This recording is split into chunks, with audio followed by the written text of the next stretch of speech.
אז אני רוצה להגיד לכם שאני במשך שנים נרדפתי על ידי מפלגת ש"ס,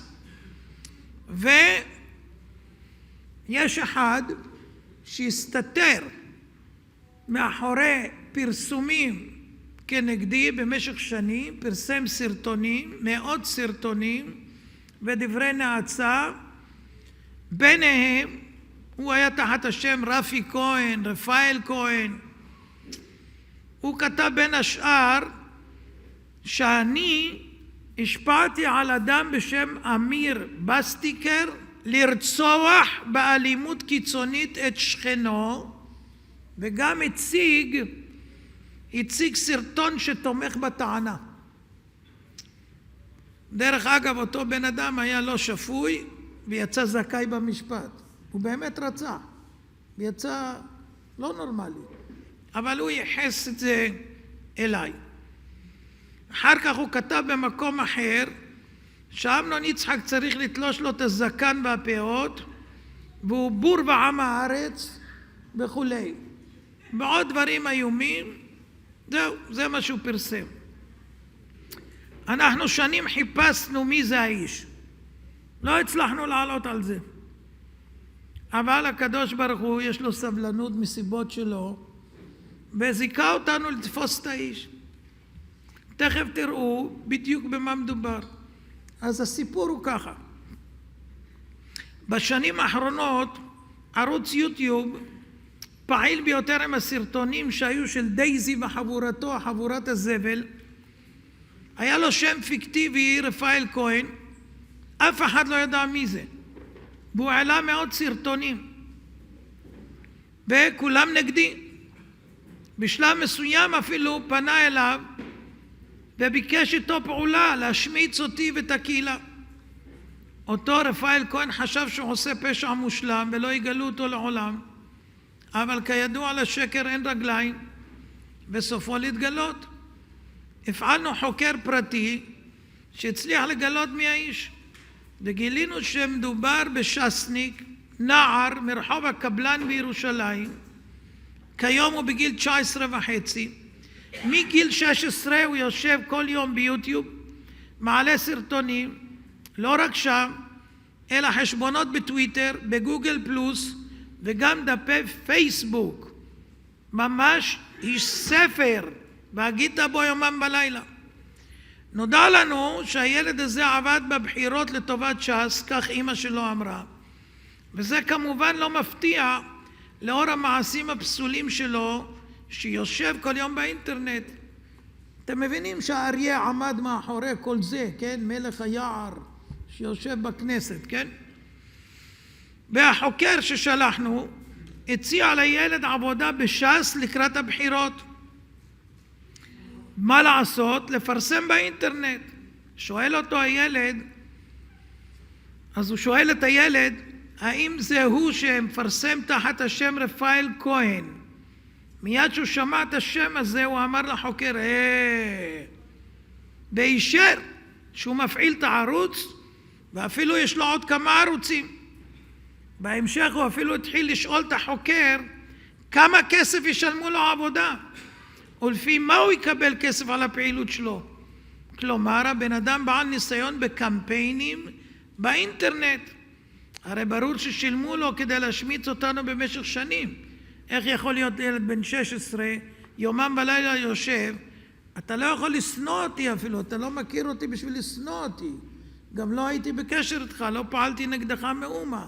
איך יכול להיות שבן אדם רע כזה יכול במשך שנים רק לעלות מאות סרטונים נגד, משמיצים בעוולות והכל, ועשו לזה כל מיני פלו-אפים בכל מקום. אז החוקר הסביר לו שמדובר בעבודה פשוטה, בעיקרון של שיתוף של סרטונים ביוטיוב. האם זה מעניין אותך? הילד התלהב מהאפשרות לעשות כסף, ועונה לחוקר, כן, אבל יותר מעניין אותי איך הגעתם אליי. אני שואל את עצמי, מי יודע את היוזר שלי? כי זה לא משהו שפרסמתי על שמי. ואז הדג נתפס ברשת, כי הוא הודע שהיוזר שלו חסוי. איך הגעת וידעת שאני רפאל כהן? טוב, אז תבענו אותו על 100,000 שקל, תציג אותו רגע על המסך, ואת אבא שלו, שהיום הוא גם הפליל את אבא שלו. זה דוד אביטן, וזה אבא שלו. היום הוא הפליל את עצמו בבית המשפט גם, בזה שהוא אמר שמהפייסבוק של אבא שלו, בטלפון שלו, הוא נכנס. זאת אומרת, שהוא אומר ששניהם מעורבים בכל הדבר הזה. אז מה קרה? תקשיבו טוב, הגשנו לו תביעה על 100,000. הילד הצדיק התמים הזה הגיש כתב הגנה, הכחיש כל קשר לפרסומים, ולפי כתב ההגנה שלו, עשינו לו ממש משפט דרייפוס. מה הוא כותב? אין לי כל קשר, לא באופן ישיר ולא באופן עקיף לקמפיין של השנאה, מכל אופן שהוא. כך הוא כותב בכתב התביעה השקרי, אינו אלא עלילת דם. אני ממש מתקשה להאמין שכאן במדינת ישראל יעלילו עלילות דם על יהודים. ככה כותב. יחד עם זאת, עם כל מה שנאמר ונכתב, אני מבקש להודיע. בהתחלה הוא כותב שהוא מכבד אותי, ומה פתאום שהוא יעשה כזה דבר. בסוף המכתב, מכתב התגובה לבית המשפט, הוא אומר, יש לי צער גדול על פגיעה בכבודו של כבוד הרב אמנון שליטה, ומבקש בזאת להביע מחאה על הפגיעה בכבודו של הרב שליטה, אשר פעל ופועל רבות למען קירוב לבבות. דרך אגב, כשאני מגיע למשפט, אז אבא שלו משחק אותה כאילו קם מפניי קצת. אבל באותו מכתב, הוא מסיים את כתב ההגנה שלו כך, ומאשים אותי. תקשיבו. לא אתפלא אם אגלה ביום בהיר, שלא אחרים מהתובעים, זה אני, הם אלה שיזמו את הקמפיינים של ההסתה על כל הרובדים, רק כדי לתבוע אנשים באופן סדרתי ולהוציא מהם כספים. זאת אומרת, הוא אומר, שאני הפצתי מאות סרטים נגדי בשביל לתבוע אותו, מתי? אחרי שנים, שלא ידעתי מי זה. אז איך אפשרתי, אם רציתי לעשות תרגיל על מישהו, אז אני מוציא סרט אחד מספיק בשביל לשון הרע. לא מאות ולא שנים, ולא תובע אף אחד, עד שהבלש מגלה לי מי הוא. ולא אתפלא, הוא אומר, אם אגלה ביום בהיר שלא אחרים התובעים, הם אלה שהפעילו את חשבון הפייסבוק המדובר, רפאל כהן. אז זאת אומרת, מצד אחד חס ושלום לפגוע בכבודו של כבוד הרב אמנון, אבל הוא הפושע. אני לא אתפלא שיתברר שהוא עושה את זה בכוונה בשביל לסחוט כספים. שמעתם, צדיק? זה הילד עם האבא. תראה אותם עוד פעם, רגע, שנזכר. עכשיו, אתם יודעים, אחרי שיש כתב הגנה, עורכי הדין מנהלים גילוי מסמכים. לאחר מכן מגיעים לדיון בבית משפט. בגילוי המסמכים עורך הדין שלנו העביר לעורך דין שלו את ההסבר איך החוקר הגיע לנתבע, שלא הצליח לבצע פשע מושלם, אלא השאיר טביעות אצבעות דיגיטליות. החוקר מצא, תקשיבו, שהילד הזה, דוד אביטן, פרסם בפייסבוק שנקרא רפאל כהן, מודעה למכירת סוללה לאופניים חשמליים. המודעה הזו פורסמה גם באתר יד 2 עם מספר טלפון. החוקר התקשר למספר הטלפון וגילה שזה הדוד של הילד. וככה הגענו אליו. עכשיו הנתבע הבין שעלינו עליו, ואז החליט לנסות מזלו ולהמשיך לדבוק בשקר, כאילו הוא לא עומד מאחורי הפרסומים ואין לו קשר. ואז הגיע יום הדיון לפני יומיים. השופט מתחיל את הדיון, מיד מעלה את הנתבע על דוכן העדים, מזהיר אותו, אתה חייב להעיד אמת ולהישבע שאתה אומר אמת, ואתה צפוי לעונשים הקבועים בחוק. הייתם צריכים לראות את הגיבור של המקלדת, פתאום נחפך לעכברון. והשופט שואל אותו מיד שאלה ראשונה, תסביר את הקשר שלך לאתרים בהם התפרסמו הפרסומים. מה הוא עונה? אין לי כל כך קשר. שמעתם? בכתב ההגנה הוא אמר שאין לו קשר, מה זה עלילה? אלה שתובעים הם עשו את זה. אם עשית, עשית. אם לא עשית, לא עשית. מה זה אין לי כל כך קשר? זו תשובה ראשונה שהוא עונה לשופט. עכשיו, אם יש לך קשר, כמו שאנחנו טוענים, אז אתה צריך להודות. אם אין לך קשר, תטען שאין לך קשר בכלל, תמשיך כמו כתב ההגנה. ואז הוא התחיל לגמגם והסביר, תקשיבו טוב, אין לי בכלל סמארטפון, כי הרי הוא חרדי צדיק שלומד תורה בישיבה, הוא לא מבין בכלל באינטרנט. אלא מה? הדוד שלו ביקש ממנו לפרסם הודעה למכירת סוללה לאופניים חשמליים, תקשיבו, אז הוא לקח את הטלפון של אבא שלו, ומהטלפון הזה של אבא שלו הוא פרסם הודעה בפייסבוק, איזה? של רפאל כהן, שבו פרסמו כל השנים השמצות וסרטונים של לשון הרע. זאת אומרת שכל כתב ההגנה שהוא טוען שאין לו מושג מי זה פוגע ברב אמנון, התגלה כשקר וכזב. אז מצאנו את האיש, קוראים לו דוד אביטן, תראה הוא יוצא כאן, תראה, זה הילד, תרים למעלה קצת, כן? ופה הם יוצאים, כן? התמונה שהם יוצאים מבית המשפט לפני יומיים, אבלים וחפויי ראש, הבן והאבא. עכשיו הוא הבין שהעדות שלו סיבכה אותו, ומנסה להפיל את התיק על אבא שלו, או על מישהו אחר. העורך דין שלי בהפסקה שנתנו לנו להתפשר, אז שומע את האבא אומר לעורך דין שלהם, שצריכים למצוא מישהו אחר במקום הבן שיקח את התיק עליו. אתם שומעים? במקום שיעשה תשובה, אני הסכמתי להתנצלות בסכום כסף ונגמור את הפרשה. לא, הם לא מסכימים. סכום כסף מסכימים מינימלי, בהתנצלות אנמית, שהוא לא מודה. למה? הם דואגים לעתיד שלו. לעתיד שלי ולעבר שלי 40 שנה הם לא דאגו. אבל לעתיד שלו שיהיה לו זיווג הם דואגים. אחרי שראיתי את כל זה החלטתי לפרסם והפצתי את הפרסום בשביל שיכירו מי זה המשפחה החשובה שעבדה בשביל ש"ס ועשתה את העבודה. במקום שתבוא תגיד אני מתחרט, חוזר בתשובה, אתה עוד מנסה להפיל עלינו את התיק שאנחנו הנוכלים ואנחנו עשינו לעצמנו, נכון? אז זהו, אז הוא אמר שהוא עשה את זה מהפלאפון של אבא שלו. אתם מבינים, מי שמבין בפייסבוק יודע שבלי סיסמה אי אפשר להיכנס לפייסבוק. אז זאת אומרת, הוא נכנס מהפלאפון של אבא שלו, אומר לשופט, נכנסתי, אני לא מבין בזה, אבל נכנסתי, היה פתוח.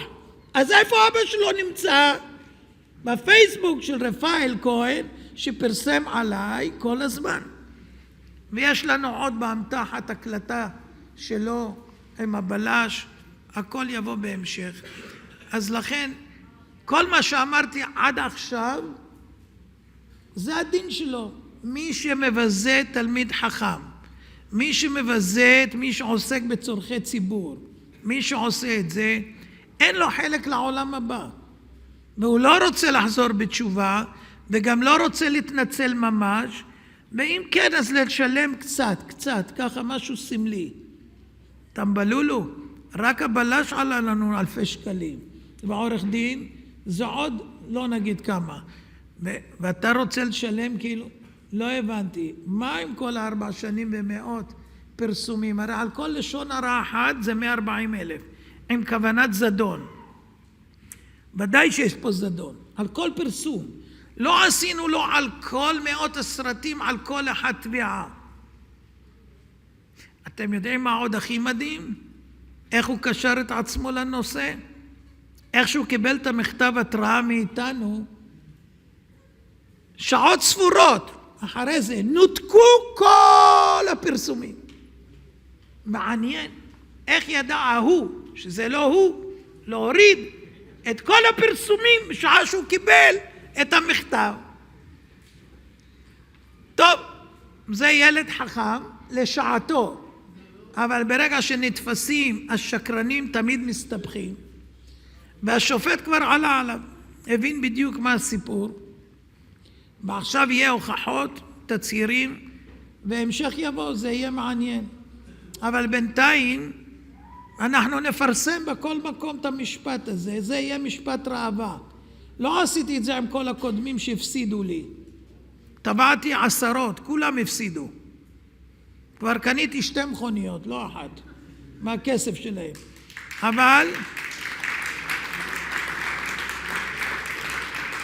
אבל לא עשיתי להם לינץ', למרות שהם הפסידו מה שהם עשו לי, לא עשיתי. אבל זה ממש רשעות. אתה גם מאשים, יש לך, הרצחת וגם ירשת, אתה רוצה גם לצאת ברווחים, כאילו אתה צדיק והכל בסדר. מה הוא רוצה לטעון? שהוא היה ילד, הוא ילד. קוראים לזה, אתם יודעים, בשפה של העבריינים, קוף. שמו קוף. אחד שכאילו הוא ילד, מה אתה יכול לעשות לי ילד? אבל הילד התבגר גם. וזה המשיך גם אחרי שהוא התבגר. והוא גם לא חוזר בו. ועכשיו הוא סיבך את האבא גם. אז זה הולך להיות מאוד מעניין. נראה אם ישלמו להם אלה שהפעילו אותם בעזרת השם יתברך. כן, תן לו. עובד? אני הרב, קוראים לי שלומי פרטוש מקריית גת. אני מספר 8, הרב יודע על מה אני מדבר. לפני תקופה הייתה את ההסתה שדיברו על הרב, כל מיני רבנים, שטויות, ואני יודע שהכל זה שקר, וזה לא היה ולא נברא, ואיכשהו ראיתי את הסרטונים האלה, נכנס לי לראש, שטויות, איכשהו היה איזה משהו בפייסבוק, ורשמתי איזה תגובה על הרב, על ארגון שופר, רשמתי מרשימה, כל מיני דברים, רשמתי, זה היה פעם אחת שרשמתי את התגובות האלה, ואני מבקש סליחה הרב, אתה רואה, עצם זה שאני עומד פה, אני מרגיש ממש ביזיון, ובבקשה ממך הרב תמחה לי, אני יודע הכל שקר, מה שצריך הרב יגיד לי למען האמת, אני מוכן לעשות, להוכיח את האמת של הרב, שהכל זה נכון. אתה מאחד מה-15 כן. שטבעתי אותם. בשביל הרב רשמתי כמה מילים, הסיתו אותי. אתה אומר עכשיו שאתה בביזיון עכשיו, זאת אומרת הביזיון שעשית לי זה כלום. לא רק עכשיו הרב, זה תקופה ארוכה, כן. שאני מרגיש ביזיון, והיה לי את האומץ לבוא, ואמרתי אני אבוא, ותפרסמו, ואני ממליץ לכל מי שפגע ברב, אמר עליו משהו, תבואו, תגידו לו סליחה, תהיו גברים, תעמדו מאחורי מה שאתם עושים. אם לא, תעמדו בבית משפט. לא על זה הרב, קודם כל, בן אדם לחברו, שאני יודע שזה סתם, זה לא נכון על הרב, שמה מה שנאמר. אז למה עשית את זה? למה קיללת אותנו? ראיתי, הכניסו לי, ראיתי את ההסתה, ראיתי רבנים, ראיתי מדברים דברים הרב, נכנס לי דברים לראש, זה לא אני, אין לי שום שנאה לרב, הרב יכול לראות אותי בסרטונים, אני מקריית גת, באתי לפה עם אמא שלי. אתה מעלה על דעתך שאני הייתי אומר לך עם מה שמך? חס ושלום הרב, אני מבקש סליחה הרב, חטאתי, אביתי, פשעתי. אני באתי הרב עכשיו מקריית גת, נסעתי כמעט שעתיים.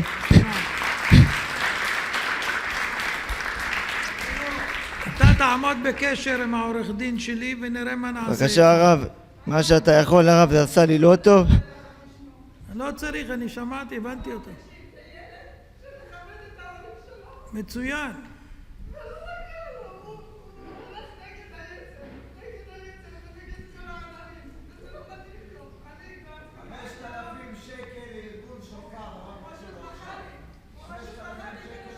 אין צורך מוריס, אנחנו נסתדר. כן.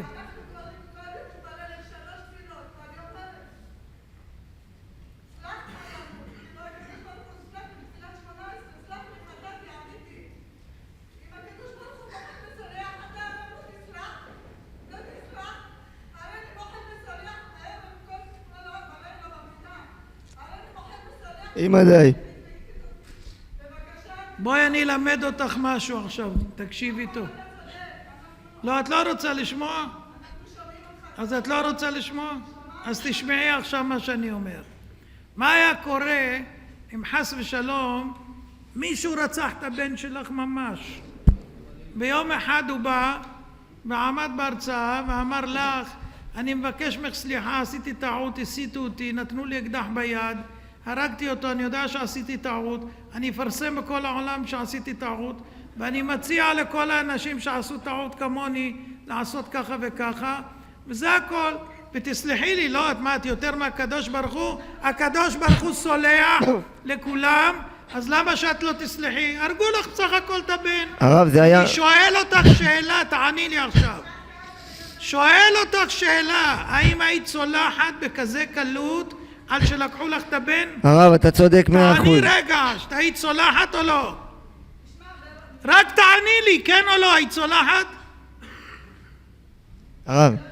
לא יודעת, אז אני יודע, לא היית סולחת. הרב, אתה צודק. הלבנת פנים זה יותר גרוע מרצח. אפשר לדבר? הלבנת פנים זה יותר גרוע מרצח. רוצח שרצח מישהו, יש לו חלק לעולם הבא, אם הוא חוזר בתשובה. מלבין פנים, אין לו חלק לעולם הבא. אין לו. זאת אומרת, אם את חושבת שזה דבר קל, כאילו רק אמר ורק כתב ורק הצטרף, רגע. זאת אומרת, כל מה שנעשה, הרי הוא גרם לעוד אנשים, ואנשים גרמו לו עוד, וככה נהיה עשרות ונהיה מאות. ועליי מדברים עכשיו בכל הישיבות, בכל השסניקים והכל, וכולם ככה, מה אכפת להם על הדרך, אתה מבין, להרוג עוד בן אדם אחד? מה זה רק מילים? הרב, זה היה משהו חד פעמי שעשיתי שם. אפשר לדבר, ירייה אחת זה חד פעמי ובן אדם הלך. אפשר לדבר שבי, לא עוזר שאת עומדת, אני שמעתי והבנתי. הכל נחמד, הוא ידבר עם העורך דין, דרך העורך דין, נראה מה ניתן לעשות, אבל אתם צריכים להבין, יש מחיר לכל דבר.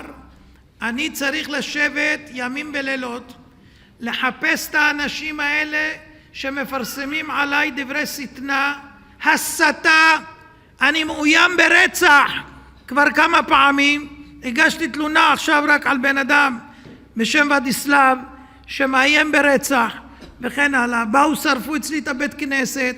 ממה את חושבת זה בא? מכל אלה שהרעיפו עליי אהבה? מסרטונים כאלה שכולם חושבים שאני רוצח ההמונים, מאשימים אותי בדברים הזויים. ש"ס עשתה עבודה, הפעילה אנשים, חיממה אותם, זה התוצאות. צריך להפסיק את זה עולה לי המון כסף, בלשים, עורכי דין, תביעות, הגנות וכולי, בשביל להפסיק, כי אם לא זה מתרחב. זה רואה שהוא אומר, וזה אומר שהוא אומר, וזה רק תגובה על מה שהוא אומר.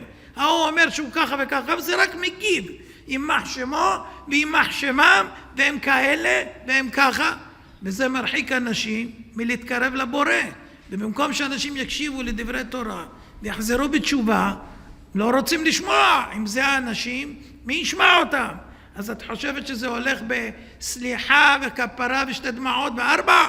זה לא הולך ככה. וחוץ מזה, מי ישלם את ההוצאות של כל מה שאנחנו צריכים להשקיע בשביל למצוא את האנשים? הרי הם התחבאו, הם לא התכוונו להגיד אני גבר, בוא, אני חושב שאתה כזה ואני אוכיח שאתה כזה. אדרבה, שיבוא מישהו יעמוד מולי, תביאו את מי שאתם רוצים, שיגיד עליי מה שהוא אומר ויוכיח, ואני אענה כמו שעניתי עד היום. אבל לא, שפנים מאחורי מקלדת, אתה לא יודע מי עומד מאחורי זה, לחפש אותו. איך תעצור את זה? אתה לא יכול לעצור את זה. כל הזמן זה רק מוסיף ומוסיף ולא נגמר. אז לכן צריכים להבין, גם אם אני סולח, חייב להיות פה תשלום שיחסה את ההוצאות פלוס פיצוי. לא יהיה כזה דבר, בית משפט יקבע את זה. סליחה זה לחוד, אבל הוצאות ופיצוי צריך לעשות, אין מה לעשות. מה לעשות? אין בעיה. היית למדת את הבן שלך לא לעשות דברים כאלה ולא להתפתות. הרב, הסיתו אותי הרב, זה לא באשמתי. לא משנה, תשים אותם. חייב אותם את התשלום. קח מאלה שהסיתו אותך, הרב, תבע אותם. בבקשה, איך אתה יכול לעזור לי עם זה? רק דרך העורך דין. תודה. תודה רב. כן. אני רוצה לומר שכל הסרטונים האלה לא רק פוגעים ברב, גם בנו. אנחנו אחר כך קשה לנו למצוא זיווגים, קשה לנו לשים את הבנות בסמינרים, כי רק שומעים את השם של הרב, אף אחד לא רוצה אותנו. אז זה לא רק פוגע בכבוד הרב, גם בנו מאוד מאוד.